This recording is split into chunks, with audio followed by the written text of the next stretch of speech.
ओम नमो भगवते वासुदेवाय। आज हम सब मिलकर सुनेंगे षटतिला एकादशी व्रत कथा। माघ मास की कृष्ण पक्ष की एकादशी को षटतिला एकादशी कहा जाता है। इस दिन तिल का विशेष महत्व होता है और भगवान विष्णु की पूजा करने से अक्षय पुण्य प्राप्त होता है। कथा सुनने और व्रत करने से मनुष्य के सारे पाप नष्ट होते हैं और मोक्ष की प्राप्ति होती है। आइए श्रद्धा और भक्ति के साथ आरंभ करते हैं इस पावन कथा का श्रवण। एक समय दालभ्य ऋषि ने पुलस्त्य ऋषि से पूछा कि महाराज, पृथ्वीलोक के मनुष्य ब्रह्म हत्या आदि महान पाप करते हैं। प्राय धन की चोरी तथा दूसरे की उन्नति को देखकर ईर्ष्या करते हैं। साथ ही अनेक प्रकार के व्यसनों में फंसे रहते हैं, फिर भी उनको नरक प्राप्त नहीं होता। इसका क्या कारण है?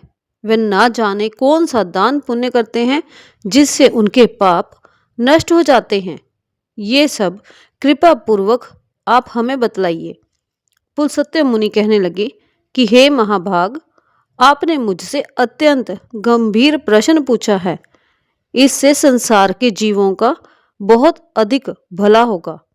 इस भेद को ब्रह्मा, विष्णु, रुद्र और इंद्र आदि भी नहीं जानते, परंतु मैं आपको ये गुप्त तत्व अवश्य बताऊंगा।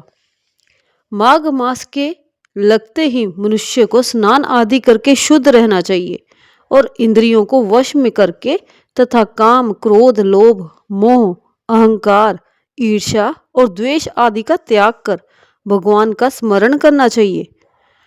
पुष्य नक्षत्र में गोबर, कपास, तिल मिलाकर उनके कंडे बनाने चाहिए।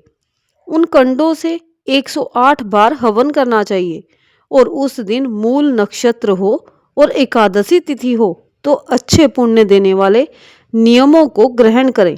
स्नान आदि नित्य क्रिया से निर्वृत्त होकर सब देवताओं के देव श्री भगवान का पूजन कर और एकादशी का व्रत धारण करें। रात्रि को जागरण करें। उसके दूसरे दिन धूप, दीप, नैवेद्य आदि से भगवान का पूजन करके खिचड़ी का भोग लगाएं।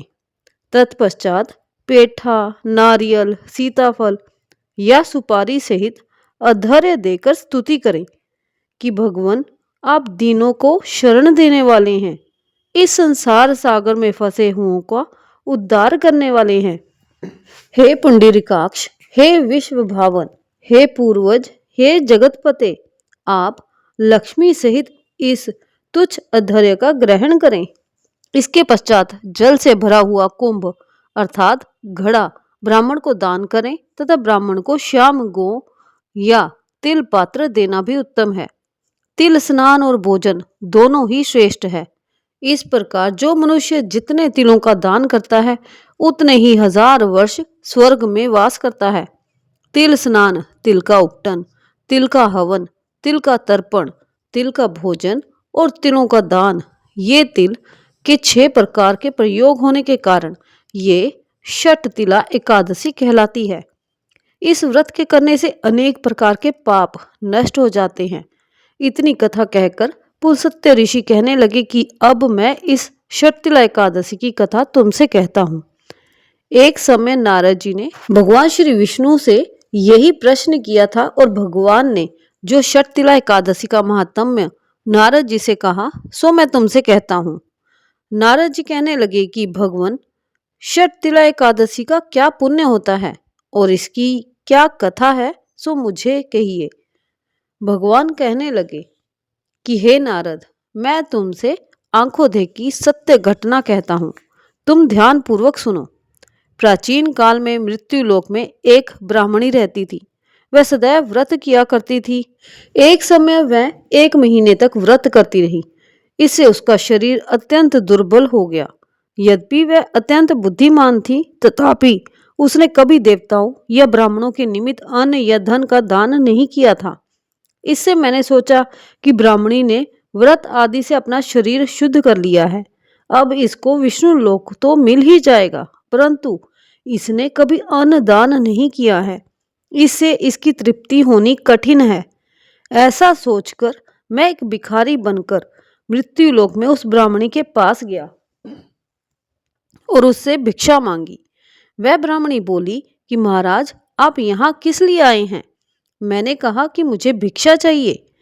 इस पर उसने एक मिट्टी का ढेला मेरे भिक्षा पात्र में डाल दिया। मैं उसे लेकर स्वर्ग में लौट आया। कुछ समय पश्चात वह ब्राह्मणी भी शरीर त्याग कर स्वर्ग में आ गई। उस ब्राह्मणी को मिट्टी का दान करने से स्वर्ग में सुंदर महल मिला, परंतु उसने अपने घर को अन्न आदि सब सामग्रियों से शून्य पाया। घबराकर वह मेरे पास आई और कहने लगी, भगवान, मैंने अनेकों व्रत आदि से आपकी पूजा की, परंतु फिर भी मेरा घर अन्न आदि सब वस्तुओं से शून्य है। इसका क्या कारण है? मैंने कहा कि पहले तुम अपने घर जाओ, देव स्त्रियां तुम्हें देखने के लिए आएंगी। पहले उनसे शर्तिला एकादशी का पुण्य और विधि सुन लो, तब द्वार खोलना। मेरे ऐसे वचन सुनकर वह अपने घर गई। जब देव स्त्रियां आईं और द्वार खोलने के लिए कहा, तो ब्राह्मणी बोली कि आप मुझे देखने के लिए आई हैं तो शर्तिला एकादशी का महात्म्य कहिए। उनमें से एक देव स्त्री कहने लगी कि मैं कहती हूँ। जब ब्राह्मणी ने शर्तिला एकादशी का महात्म्य सुना तो फिर उसने द्वार खोला।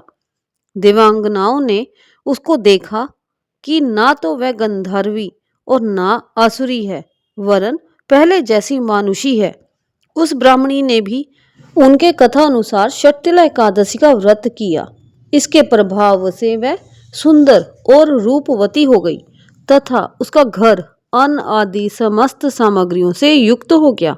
अतः मनुष्यों को मूर्खता त्याग कर शर्तिला एकादशी का व्रत और लोभ ना करके तिल आदि का दान करना चाहिए।